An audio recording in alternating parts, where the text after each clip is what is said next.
All right, everyone, welcome to the Real Estate Game Changers Show. I'm your host, Mike McKay, based in Jacksonville, Florida, and each and every week we do this show with people who are changing the game of real estate all over the country.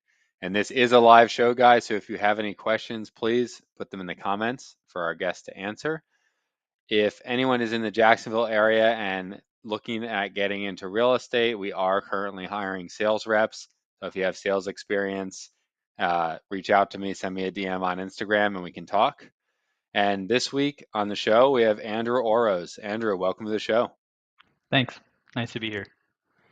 Cool, man. So for the people who don't know you, could you share with us about how you got into real estate and how that's led you to where you are today? Okay. I don't know. Our journey was a little different than I guess some people's. We used to run private yachts, and so I was a yacht captain for since 2015. So really, honestly, I wasn't even real estate wasn't on my radar at all. We were Mm, focused on running yachts, being safe, navigating the seas. So I was never. I spent more time at sea than I spent on land.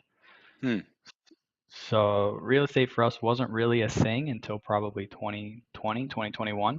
And we mm. did the typical uh, rich dad, poor dad, binge bigger pockets. You know what I mean? We would download it all, and then on crossings going to Europe, we would just watch it for 12 days straight. Like, okay, this is Huh. cool.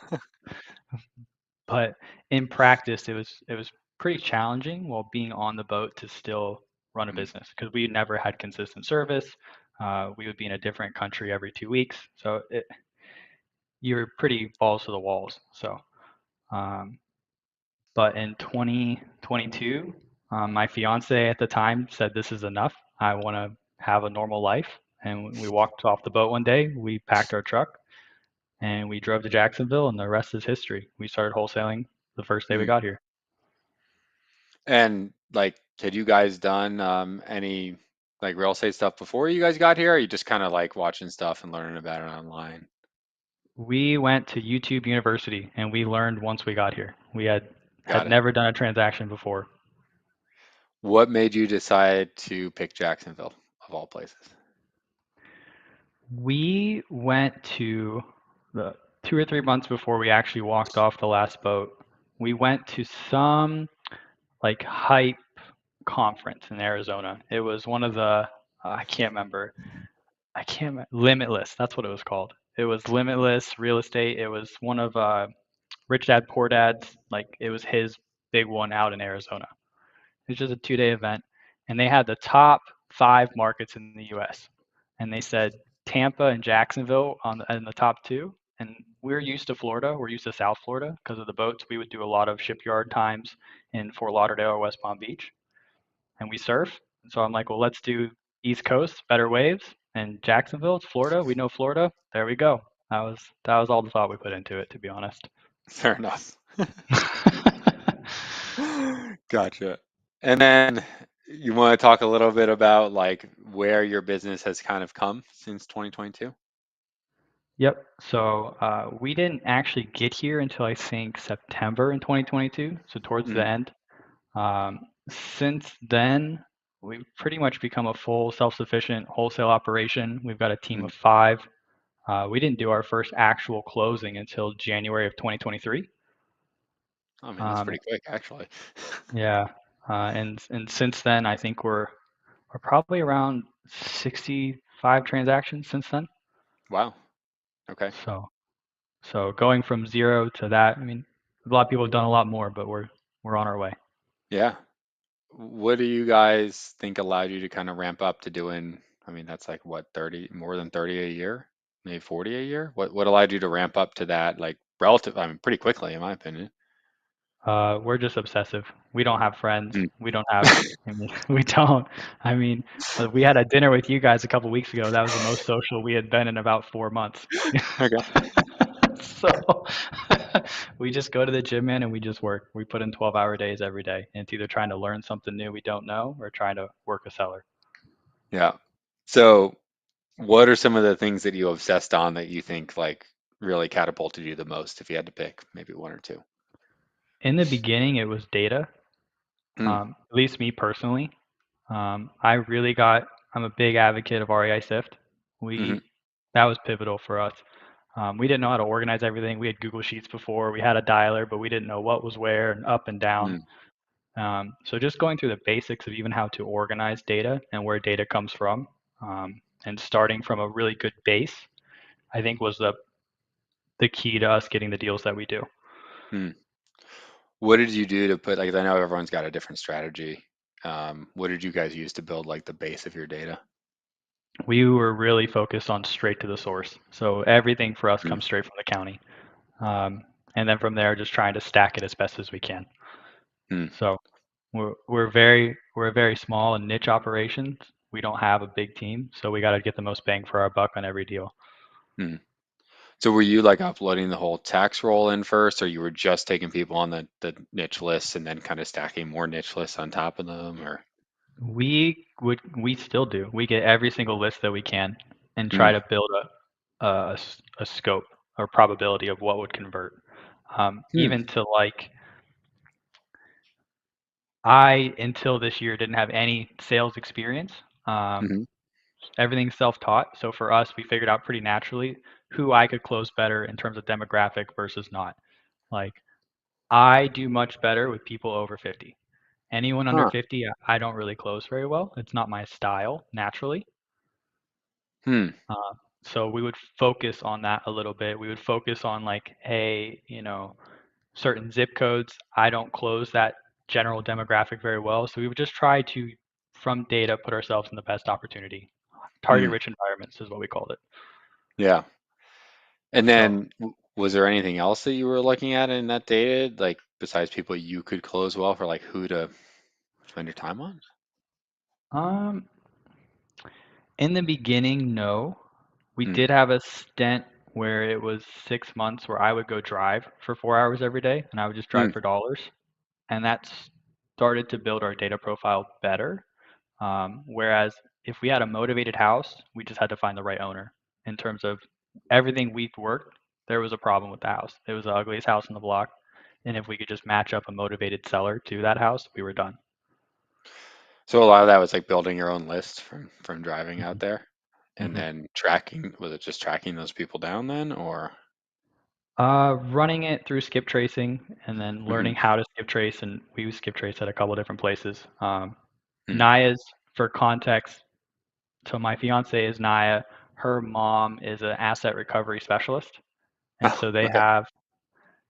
they have a lot of resources that we normally wouldn't have had on our own Mm. that we got to leverage in terms of profiling and skip tracing. So, What are some kind of resources that they have? Informian was one of them. I don't know if you're familiar Oh, with Informian, no. um, but it is a normal investor can't get a hold of it. You have to have a license.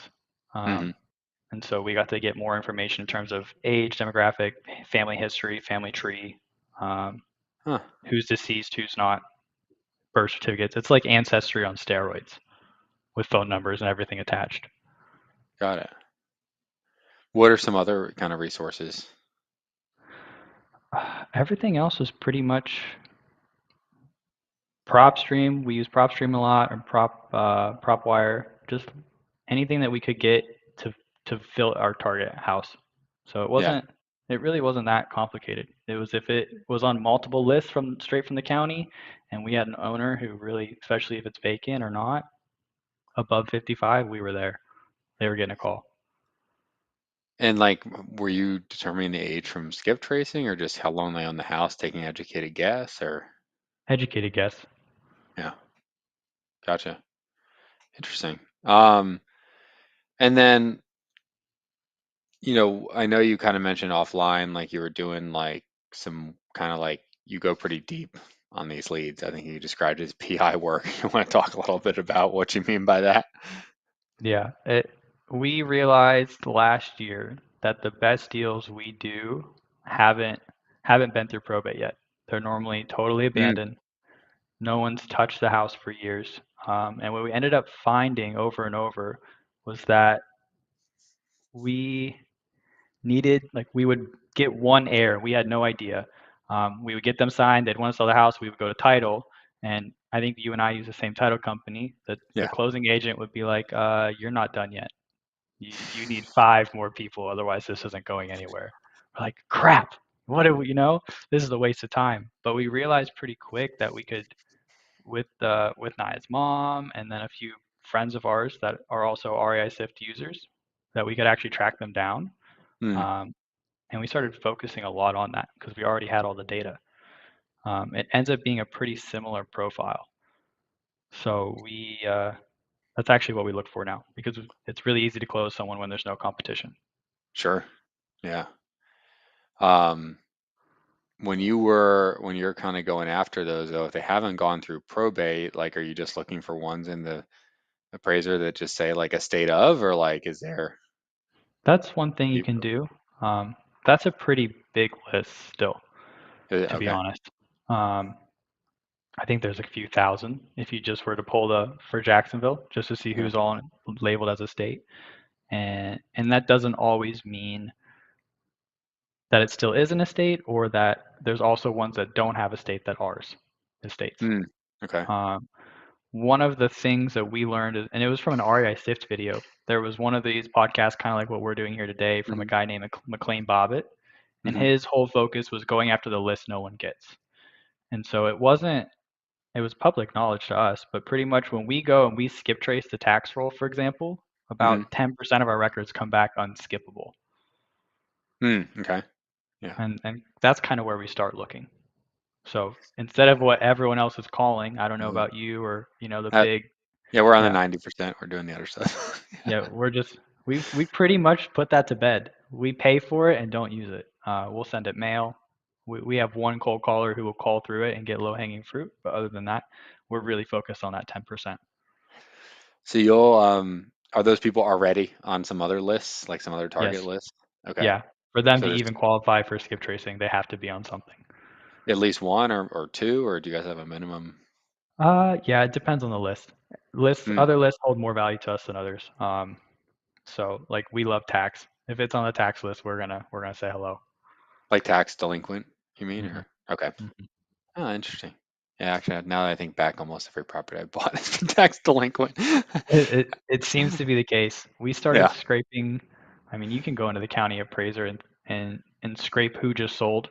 And if you're looking at actually who's selling for a pretty reasonable amount in that zip code, most of them were on the tax list. Hmm. So Gotcha.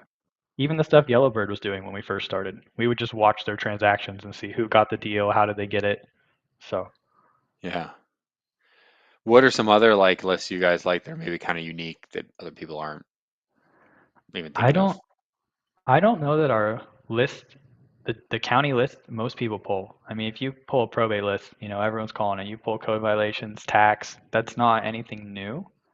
I Hmm. just think we're pulling the same list, but going after the data no one else is. Hmm. If you do that on every list and go after the 10% that no one else can skip trace, you're kind of on your own. Yeah.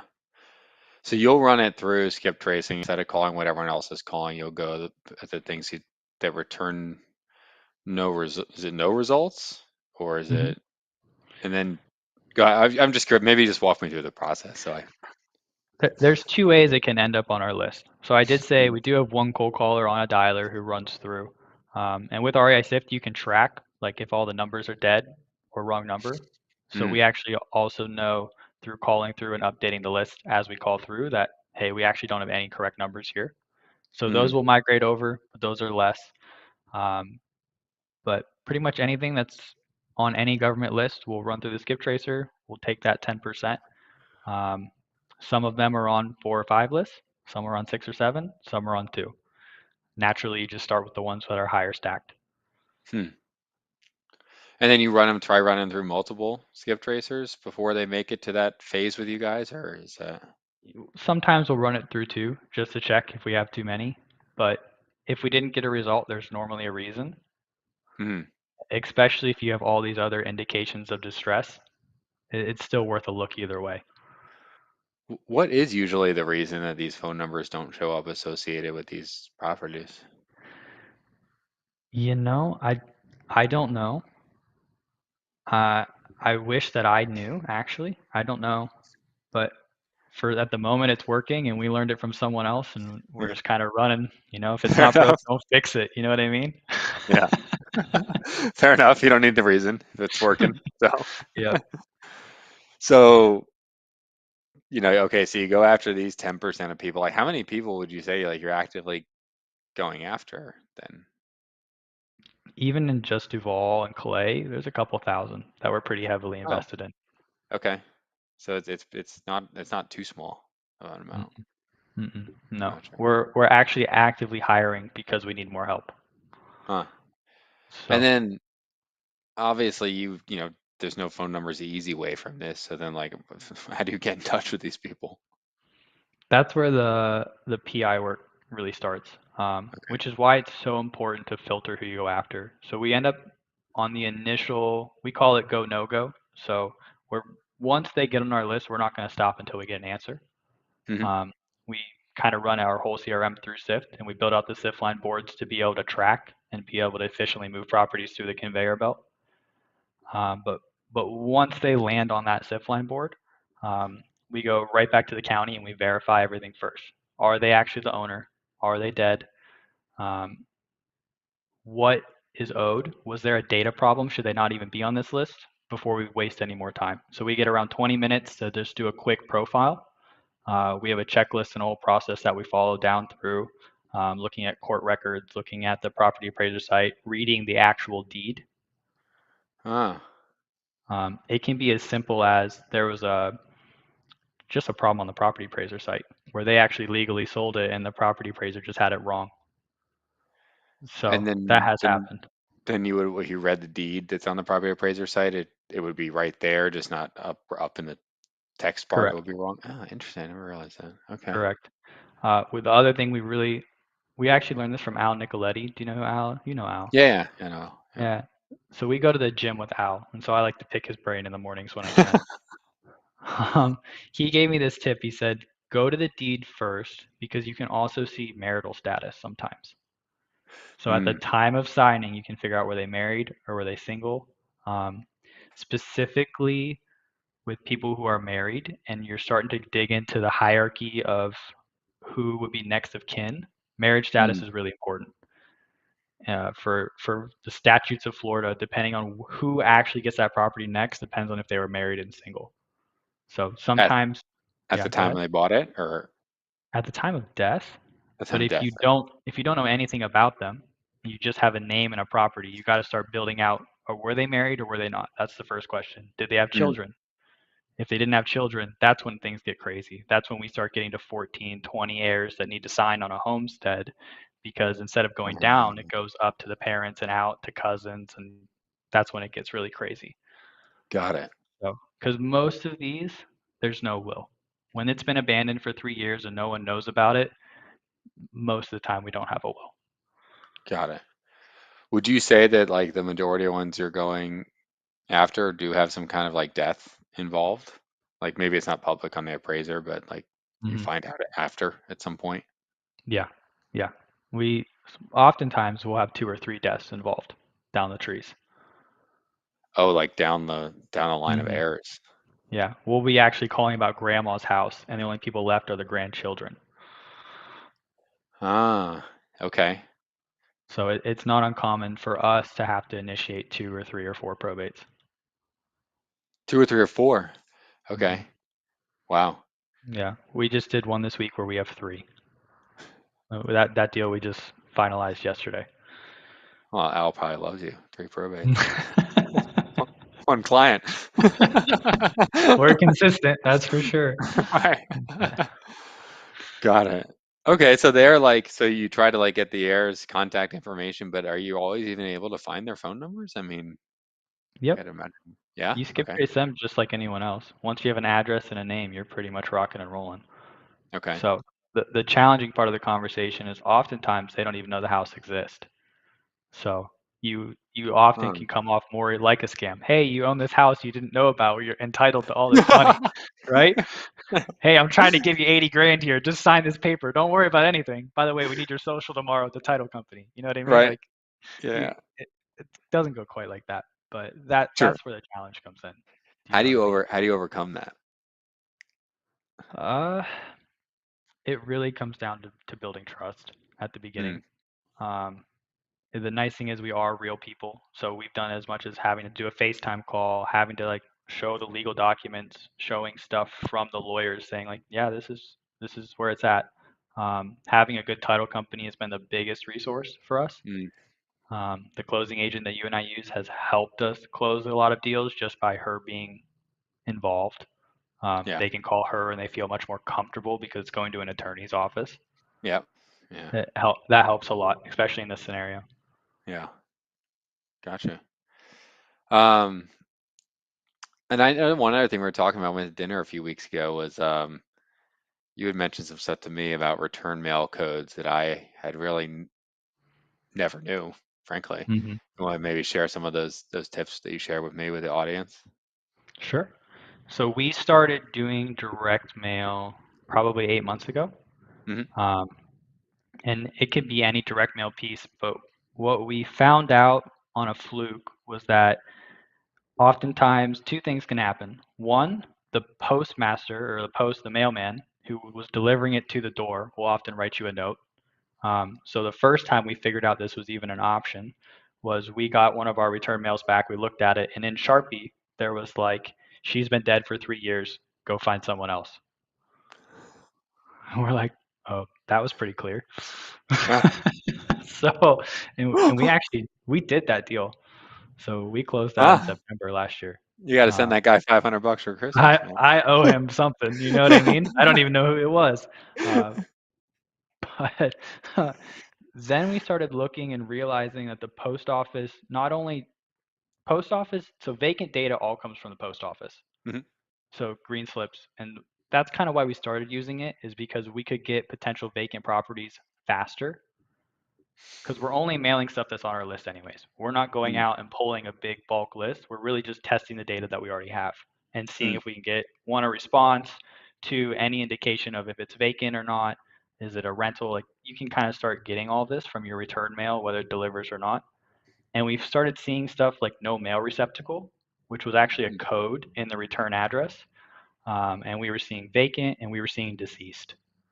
mm, And so we were starting to realize that if there's no mailbox at the house, there we might have a problem here.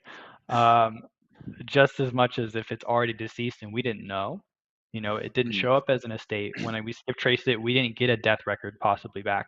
Um, mm. we it's a new possibility of getting to deceased before other sources might have it. Sure. Yeah. So what we do, it matched up really well. And so now we just do mail, a bunch of mail. To so like when people get added to like your few thousand person list, you just mail them right away, or you to kind of do the thing well after your kind of initial research that you mentioned. Do you Hmm. mail them right away, or do you kind of follow that REI SIF process where you try to call them first, and if they don't answer, you mail them? A little bit of both. Depends on what list. Sure. We do a little bit of first to market stuff like they talk about in REI Sift, and so Yeah. those ones we mail right away. But everything else is really just we kind of have a flow, kind of have a Mm, rotation because we're not sending out 25 mailers a month or 25,000 mailers a month. You know what I mean? So we just kind of rotate through our zip codes. So if it's that time of cool. month, if it's on that zip code that month, it's getting mailed. Yeah. Gotcha. And then you were saying before, like kind of when you have those lists, you add them, like they get on your SIF line, right? And then there's like a bunch of like research that you do. So you were saying you spend like 20 minutes on each record before they even go into. Hmm. Have you got that like outsourced, like a VA or something? I mean, that seems like a lot of heavy You lifting. know, it it's something we're actually working on. We got this from you, so thank you for that. We watched that Jonathan Weissman podcast you did, Yeah. and we bought that book and we took that sales boss process and modified it to our hiring process for our finders.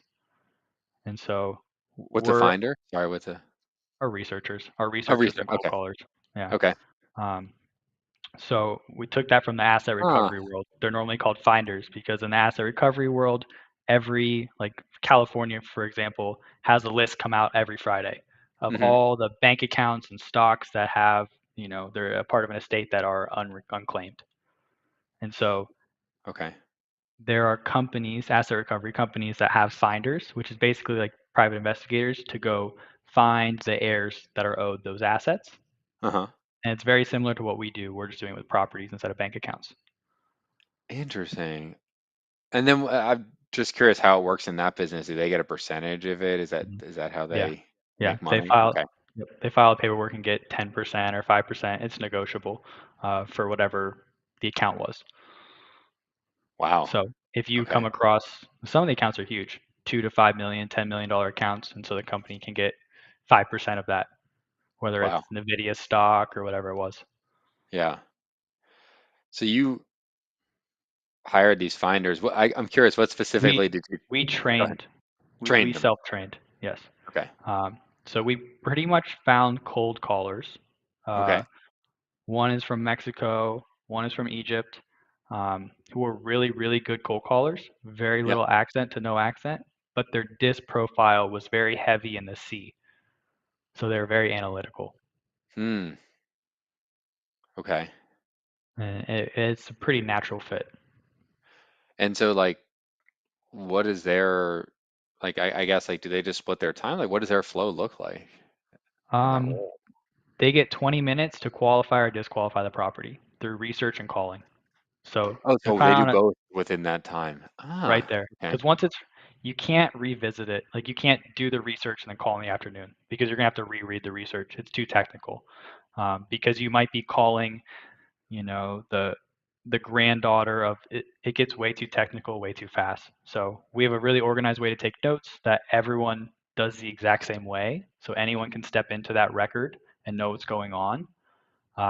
But it's much easier to just have that call as soon as you do the research and at least get Hmm. an answer. So So they're going in, doing the research, doing mixture of calls and mhm. research, and then like what happens though? Like I get there's got to be times where they call and like maybe just no one answers the phone. Do they just what happens then? It goes right into a follow-up process, just like any other lead. And it So just we kind of just have, circles. yep, yep, you'll call it the next day. We have a call cadence, so sometimes you'll touch a record twice a day. Sometimes you only touch it once. Sometimes it'll rest for 2 or 3 days. But it's kind of our REI Sift cadence built in, Gotcha. and Is that's that just all the all? sequences. Sorry, go ahead. I It's didn't mean just to cut all you off. the automation sequences that we built. Okay, that was going to ask. So you can automate all that in REI SIF at this Yeah, point? yeah. Okay, gotcha. We only kind of use it for the data holding functions and pushing into call tools, so we're not using it to that ability. It has its limitations. I think Yeah, there are better CRMs out there, but for what we do, it works well. yeah. I'm curious, what was the part that you took from Jonathan's book that you applied to those that role? Onboarding during the hiring process. So the Mm, pressure interview and the performance interview was eye-opening to us. interesting. So what is the pressure and performance interview? And for anyone who's listening, this doesn't know what that is. We had Jonathan Wisman on the podcast a while back, and you can kind of learn about it there or read his book, Sales Boss. But what does the pressure and performance interview look like for someone for this role? For us, if they pass the pressure interview is just really a questionnaire that we have live with them. It's not too crazy. But if they pass that, they'll get a basic process and they'll get homework of a Mm, property and then the information on how to find it, basically the workflow. So they have to okay. go on their own with the tools that we give them and do the research on their own. And then we can actually grade if they found this property. And So they do that live or they show up to the next interview with it like they done? show up to the next interview with it done, and then we Uh-huh. move right into cold calling that script. So we put them right into a cold calling training live. So they have to come with the homework and the research done, and then we do the cold calling live with multiple, normally 3 or 4 in a session. Interesting. And are you hiring people that have like somewhat of a researching background? Amanda, you said they have that C in disc. We interviewed a lot of different, especially from Latin America. We interviewed a lot of uh, law-based people. Hmm. Yeah, a lot of paralegals is who we were kind of talking a lot to, and it seems Yeah, to be a pretty natural move. that actually makes a lot of sense because they just used to looking through kind of that stuff and doing research all day long. Huh. hmm And you're looking at the same documents. Most of the information you're getting is coming from a court record of some kind. Yeah. Huh. That's super interesting, man. I find that's fascinating. Um, gotcha. And so you kind of like, I guess what that kind of segues into actually is, we were talking offline a lot about like you end up with a lot of messy titles hmm because you're going after people that, obviously if they didn't even know the house exists, there's probably some issues, right? So how do you guys handle resolving messy titles? It kind of, like you said, came pretty naturally with the territory. Um, Yeah. I think we're still learning daily. It seems like every other week we have a title issue we haven't handled before. Um, Last month we actually had a legitimate missing person on title we had to resolve, a full-on silver alert. Um, Whoa. How did you resolve that? our title company, um, the closing agent that you and I share is really, at this point, we haven't been stopped yet. The only thing that stopped us is not being able to find an error, and we work through that Hmm. most of the time now too. Which kind of goes into if anyone else is struggling to get a deal done because you're missing an heir or two, or you don't even know where they are, like if maybe they're out of the country and you don't know how to get a hold of them because they're in Canada, give us a call. Um, Yeah. so at this point, there's not been anyone we haven't been able to find. You can't always give them a ring. Sometimes you got to get creative, send a FedEx package to their door, they're going to open it. So How do you like if there's actually like a missing error that can't be located, how does that get resolved? I've never run into that. You still gotta get a hold of them, skip trace them somehow, get them on the phone Okay. and get them signed. That's Okay. normally how it gets resolved. Is you're getting held up because you're missing a signature because it's a homestead in Florida and you can only get 66% of this deal. Hmm. Um, it's much easier as a wholesaler or to a flipper to own 100%. Sure. Yeah. Yeah. So how do you that's the goal? Get 100%, get everyone signed. The Yeah. simplest way is find them and get them signed. Yeah. Okay. What happened with the missing person one? How was that resolved? Did you find the guy? Nope, she is a true missing person. We had to go to court. Um, we had to do a partition and we had to do the due process. It took 6 months, and we still got the house done. For people who are listening and don't know, can you tell them what a partition is? It's kind of like a quiet title, but basically we had to go to court and state why the property needed sold and that they released the rights of the missing person and they no longer had rights to the house off of a court order. And then like what happens in that case? Do you have to like put just some money have to go in escrow for that person? They get a percentage when it sells, or they just have kind of forfeited their rights because they haven't participated for a certain amount of time, or In our case, I believe their rights were forfeited, but to be honest, I don't fully know. I just know the okay. title company said we were ready to close and we closed. So Okay. Yeah, fair enough.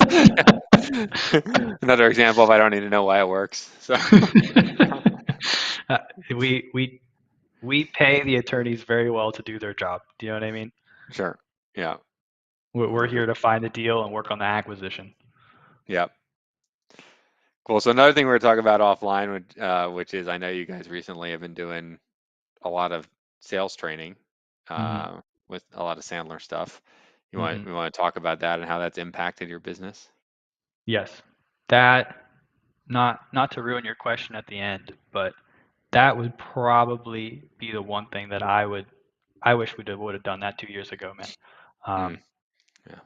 we haven't even been doing it for that long, and it's pretty amazing what it can do. It's, and it comes down to I guess a lot of things of doing this business is the more skill we gain, the faster we move. Um, and that I think was our biggest holdback for the last even year. Yeah. What specifically have you like taken away like that may be the biggest impact in the shortest amount of time? I think it'd probably be two things. One, having upfront contracts in every conversation is huge.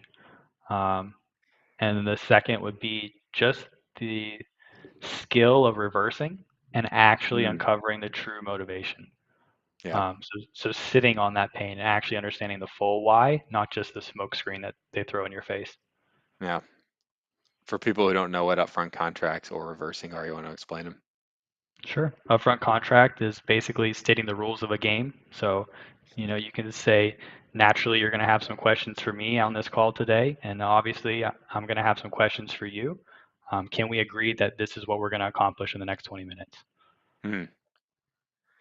And what do you notice by setting that up at the beginning of a conversation or any point in the conversation? Like, how does that change the dynamic? Well, it can help us disqualify pretty quick on certain individuals. Sure. What's your offer? What's your offer? They don't really make it very far. Yeah. Um, but when we do set ground rules, it seems to build even deeper rapport and trust, and we can Mm. get to the nitty gritty way faster. Yeah. 100%. And then reversing for people who don't know what reversing is. Reversing is ask or answering every question with a question. The Mm. biggest thing for us is we get so excited about taking these really problem properties and fixing them. So we have all these solutions. We have all these things we can do with lawyers and this and that. We can fix all your problems, but often we get put in a box very quick because we don't Mm. actually know the true problem. So Yeah. for us, it helps us actually uncover what's really the problem here, and it's not normally the house. Mm. Yeah, for sure.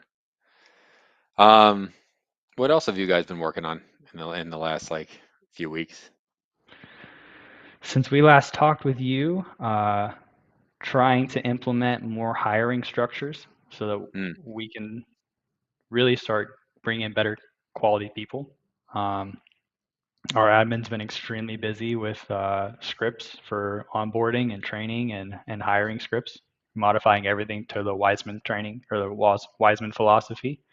Everything else has been meetings with Sandler. We've got like 2 or 3 of those a week, and our coaches here. So, and then just doing deals, man.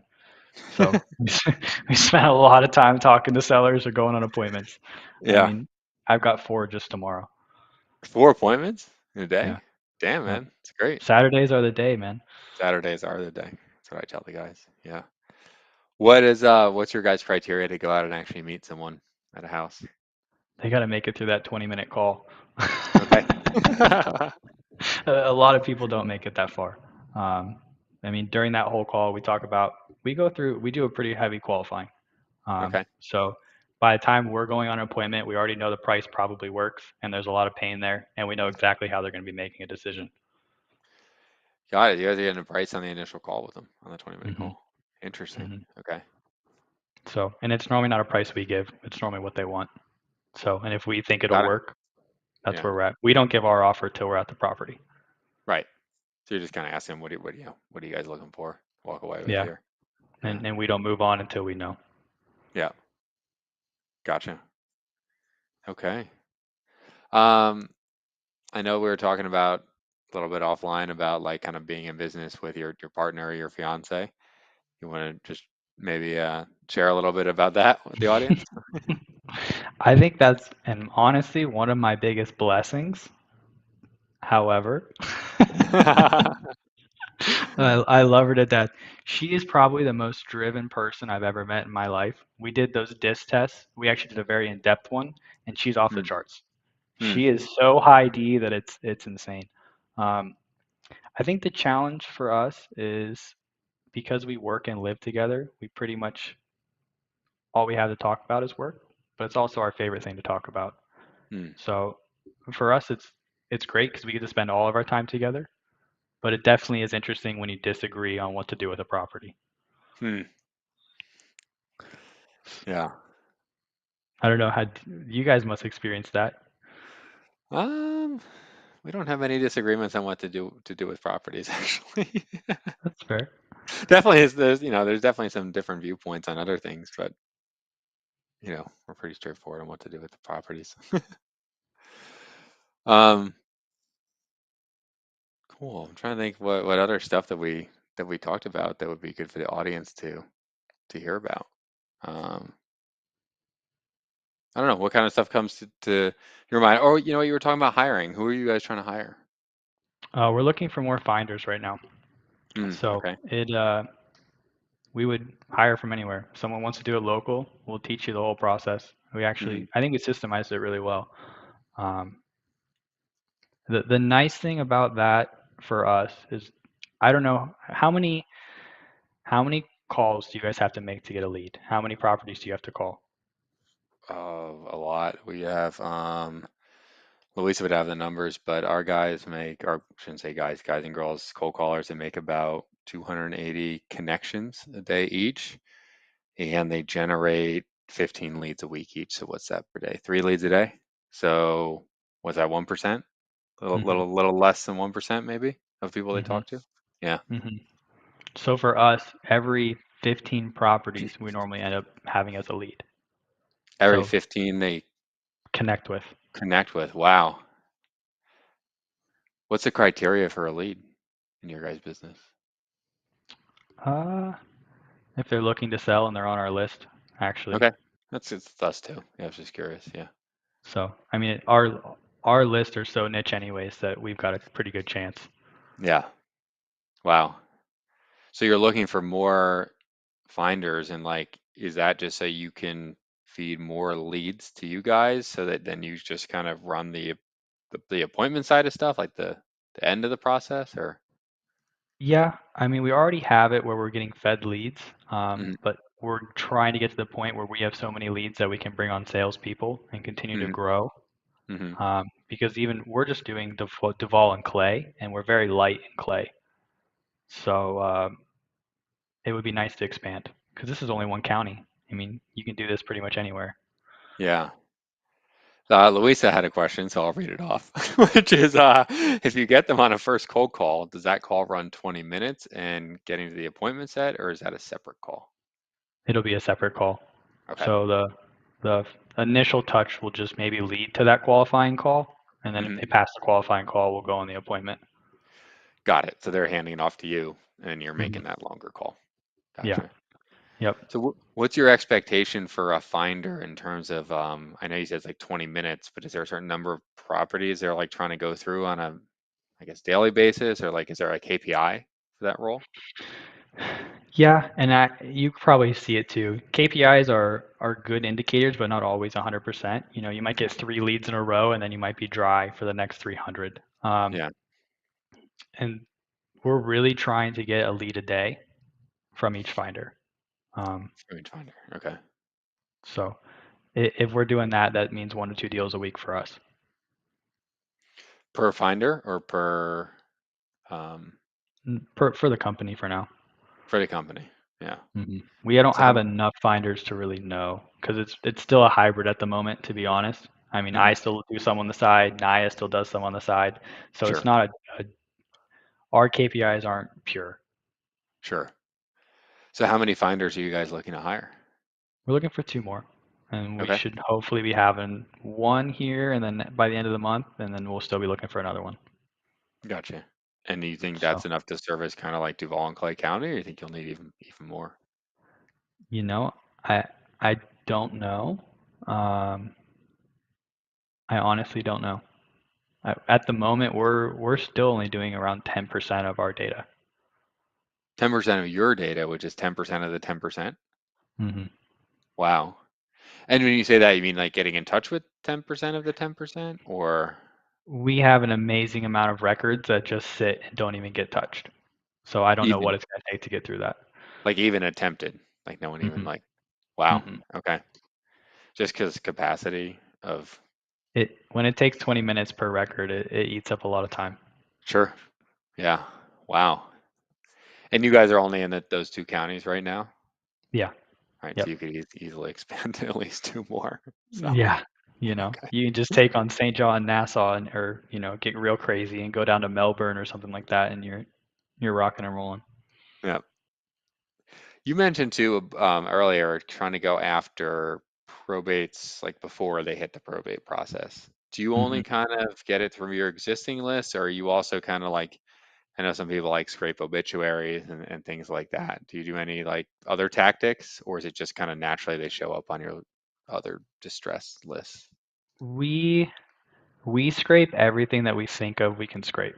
So we spend a lot Okay. of time at the beginning building bots. We maintain those bots. So all of our bots are in house, but I think we've got like 3 that Okay. are on different scripts that we outsource through Upwork. Um, but yeah, we scrape everything we can. Gotcha. Okay. Interesting. I did have another question. Oh, you mentioned before first to market, and I think not everyone listening they might not No. realize what that means. You want to just kind of explain that to the people? First to market, we got from REI Sift, which I Hmm. mean, it's heavily preached in there. And I think there's a lot of people, even in Jacksonville, doing something similar. Uh-huh. But pretty much we're trying to be the first people to call every single day. Hmm. So we're pulling the lead every day, we're skip tracing it every day, and we're calling it every day. So we're trying to be the first one to touch that person. The one thing I was always curious about with the first to market strategy is, I guess the exception is kind of a probate where the property has changed hands, but on other lists, like, aren't they already getting called by like people mass calling before that though? Or I mean, I would think so. But I mean, if you did the same list for a year, like let's take code violations, for example, yeah, and we have a property that's always been upkept, but maybe the owner passed away, and now it's officially on the code violation list. yeah, That would be a true first to market if you're consistently calling code uh, violations, for sure, example. yeah, However, there is going to be stuff that, yeah, everyone, their brother is calling. yeah, gotcha. Yeah, I was always wondering, like, do people, and I haven't looked into it that much, do people like tend to focus only on certain lists for first to market or I would bet the main three is probably probate, foreclosures, and code, okay, or and tax sales in Florida. tax sales? Sure. Okay. How does your another question from Louisa, how does your ideal team look like? Uh, Honestly, man, after reading Sales Boss, I would love to have 5 full-on sales guys getting in these banging leads. Um, Yeah, our conversion rate on what we call is so good that if we can get sales guys and feed them, so it could be amazing. yeah, for sure. But the goal is to get up to 5 sales guys and building the machine to feed them and sustain Yeah, them. yeah. And then how do you envision that? Do you envision them like running everything from start to finish, like kind of the way you do now? Not meaning like they call the initial lead, but meaning they take that 20-minute qualification call, or how do you envision building that out? I do. I do see them taking the qualification call just to build the rapport. Hmm. Do you feel like that gives you guys kind of advantage with the people you meet with because you're doing both? I do. I do. Um, I think whoever gets the most rapport sometimes wins the deal. It's Sure. normally never about price. If they like you more, they're going to do the deal with you. Yeah. Oh, it's never about price. It's never about price. Yeah. Gotcha. And then what's kind of your vision for the next 3 years? It's just building the processes to scale. Hmm. Being organized is something that I'm specifically like bringing the admin for us and being Hmm. organized has given us the ability to bring on more people, building the Yeah. onboarding processes, building the SOPs, building all of that stuff that someone else can actually take and run with. Hmm. Um, that's our focus for the next 3 years. It's getting to that team and it's just growing the company. That's all we want to do. Yeah. And what do you see yourself doing and Naya doing in the business 3 years from now? Uh, I think I'll always be running the business. If I don't have something to do, I'm not here to retire. I'm here to just work and build something big. Naya, she'd have to answer that herself. I don't know what she really wants with that, to be honest. I know Right she on. loves being in the business, but there's also a pretty good possibility that she's going to be, you know, working more so on the family side of things. Sure. Gotcha. Um, and then you want to talk a bit about like how you, I know you said that admin person you hired kind of changed your business and like how did you go about finding that person and that high quality of a person? From what you told me, I mean that person is phenomenal. To be honest, I got super lucky, man. I we uh we went through a couple agencies. Mm, One of our So we do a little bit of mentorship with McLean Bobbitt, who mm, is at REI Sift, and he also is really big on the deep prospecting go no go leads, which is what we're doing. Um, That's just the jargon for it. And he's like, you need an admin, you need an admin. Hey, my buddy runs an admin service out of Mexico. Try them. We couldn't get anyone good on there. We Mm, started looking at Upwork. We looked in Indeed, Online Jobs PH, and on Upwork, we just so happened to find who we've got now. Lily is the best. She was a German executive admin for the last like 6 years mm, for 500 plus people company. mm, And so we got lucky. She transferred to Mexico because of her husband's job and was just mm, bored and looking for something to do. So she is way mm. overqualified for what we're what we're having her do. But she loves it. She loves real estate. They own 3 rentals in Germany, so she wants to learn everything she can about Oh, real estate. So that's where the fit comes in, and she's a machine. I'm so impressed every day. We were on a call with her for 3 hours before this, and what she builds in a day, and it looks so much better than anything I would have made. sure. Yeah. Awesome, man. Well, we're kind of getting close to the end here, but there's always two questions I have at the end. The first one is, what is the craziest or most uncomfortable situation that you've ever experienced in a real estate deal? I think it would be our first deal. Um, at the time, we still didn't even know what a qualified lead looked like. And so we ended up getting a lead in from texting. And within 2 days, this was in fall of 2022, the hurricane was coming through. It was coming across the West Coast over top of us. And Hmm. this lady had a 6 foot hole in her roof. And we ended up the next day before the hurricane getting a ladder, watching a YouTube video on how to tarp a roof. And we tarped that roof. Um, Did it hold? it held. It held for the next 8 months until we finalized this deal, which was awesome. But we ended up the most uncomfortable. What made it uncomfortable was the family situation there. Mm, Um, there was some abuse problems that we ended up getting involved with that we didn't know about. That we had to mm, navigate through to get this deal done, mm, and that was probably the most uncomfortable for us because of how personal it got, sure. and seeing the after effects of abuse. Yeah, gotcha.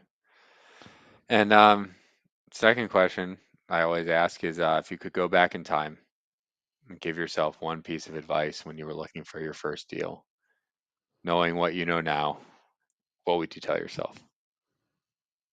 I would have started using REI Sift a year sooner. I would have got in there way sooner. That that was the pivotal point in the beginning of our journey. Cool. So, I like and second would have been I would have done Sandler way sooner too. So, some type of sales training, man. You can learn a lot on YouTube University, but you only get so much. Yeah, I'm with you. Cool, man. Well, if people want to reach out to you after the show, maybe they have a messy title deal they're struggling Mhm. through, or they can't find some heirs on a property. How can they go about getting in touch with you? Just shoot us an email. It'll go to me or my admin, and then we'll get you on and we'll get you on a call. What's the email so that people can reach out to you? It's just my name, Andrew at clearwaterhomebuyers.com. Cool. All right, man. Awesome. Well, thanks for being on the show. Thanks.